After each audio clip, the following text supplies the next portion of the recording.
additional snow accumulations of 7 to 10 inches. Winds gusting as high as 45 miles an hour.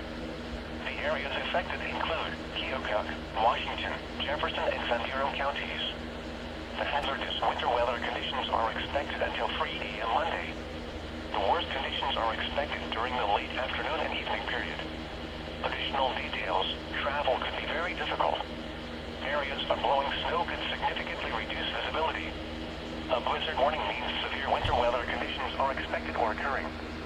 Falling and blowing snow with strong winds and poor visibilities are likely. This will lead to whiteout conditions, making travel extremely dangerous. Do not travel. If you must travel, have a winter survival kit with you. If you get stranded, stay with your vehicle. Additional information can be found at www.weather.gov/10cities. This message